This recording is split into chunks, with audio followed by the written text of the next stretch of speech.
Good morning and Jai Hind student. Welcome again. I am Sapna Singh, your political science teacher. In this video, we discuss about Constitution as a living document. What is a amendment? In previous video, we discussed about methods of the amend the constitution. In this video we discuss about what is amendment. Amendment है क्या? हमने methods तो जान लिया amendment के. Amendment है क्या? Amendment means to remove or include a new law in the constitution or to modify the existing law.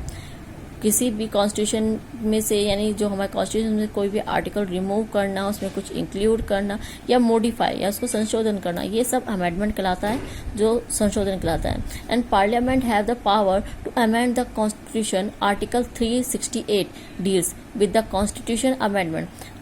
According to हमारे कॉन्स्टिट्यूशन के आर्टिकल 368 में बताया गया है कि कॉन्स्टिट्यूशन में अमेंडमेंट किस तरीके से करा जा सकता है, कौन कर सकता है, कैसे कर सकता है, पार्लियामेंट के पास कितनी पावर है इसको चेंज करने की. And contents of amendment made so far: amendment of administrative और technical, amendment through political consensus and controversial amendment. Firstly, we discuss amendment of administrative or technical. It means to include a new law by removing the existing laws. कुछ new laws बनाना, जो पिछले old laws हैं उनको हटाकर कुछ new laws बनाना. And change the retirement age of high court जजेस एज 60 to 62. जिस तरह जो हाई कोर्ट के जजेस थे उनकी एज 60 से हटाकर 62 कर दी गई.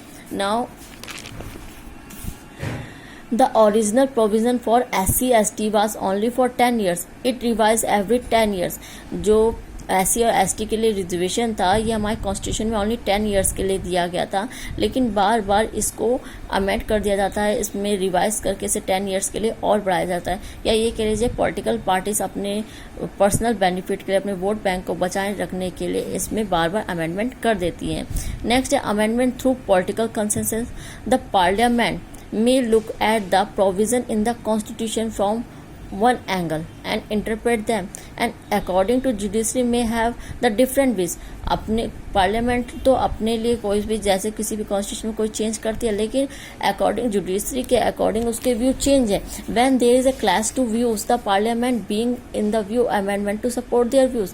अगर दोनों के व्यूज में क्लैश हो रहा है तो पार्लियामेंट क्या करती है, उसको सपोर्ट करती है कि उसके क्या व्यूज हैं. जो 52nd amendment is an example this for anti defection.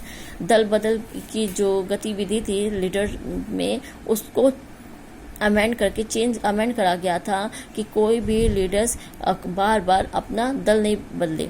And amendment of differing interpretation.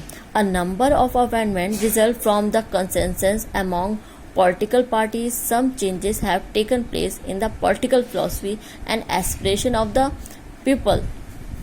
And controversial amendment. Some amendment generates a lot of controversy.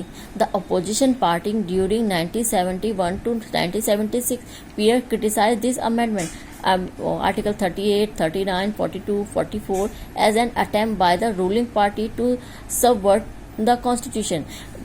Indira Gandhi के टाइम पीरियड में बहुत सारी ऐसे अमेंडमेंट किए गए थे, चेंजेस करे गए थे कॉन्स्टिट्यूशन में जो अनडेमोक्रेटिक थे. कहीं ना कहीं रूलिंग पार्टी के जो बेनिफिशियल थे इस टाइप के उन्होंने अमेंडमेंट करे थे. And this amendment came during the internal emergency in the country. और इन अमेंडमेंट के कारण जो इंटरनल डिस्टर्बेंस बनी थी और कंट्री में इमरजेंसी तक को लागू करना पड़ा था. And the basic nature and function of the constitution. हमने पढ़ा है जो कॉन्स्टिट्यूशन है उसमें अमेंडमेंट तो किया जा सकता है, लेकिन जो उसका बेसिक स्ट्रक्चर है उसमें कोई चेंज नहीं कर सकता है. जो इंदिरा गांधी जी ने अपने टाइम पीरियड में किया था वो अनडेमोक्रेटिक था. सो फर्स्टली जैसे सेकुलरिज्म, कंट्री हमारी सेकुलर है, सेकुलर ही रहेगी, उसमें कोई चेंज नहीं कर सकता. किसी भी एक रिलीजन को ज़्यादा फेवर नहीं करा जा सकता, उसका फेवर सपोर्ट नहीं करा जा सकता. एंड अदर्स को डिस्क्रिमिनेट नहीं करा जा सकता. इंडिपेंडेंट जुडिशरी जो है वो इंडिपेंडेंस ही रहेगी.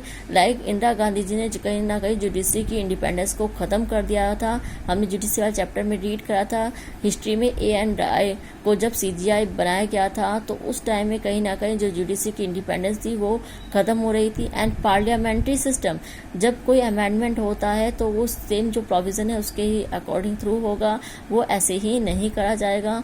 फंडामेंटल राइट्स, फंडामेंटल राइट्स को कोई वायलेट नहीं कर सकता है, इनको हटाया नहीं जा सकता है, इनको चेंज नहीं कर सकता है। सोशो इकोनॉमिक जस्टिस और कंट्री की में सभी पर्सन की जो सोशो इकोनॉमिक जस्टिस सबके लिए इक्वल होगी, उसको किसी भी बेस पे डिस्क्रिमिनेट नहीं करा जाएगा, सब इक्वल होंगे। Now thank you student, thank you very much, your chapter completed.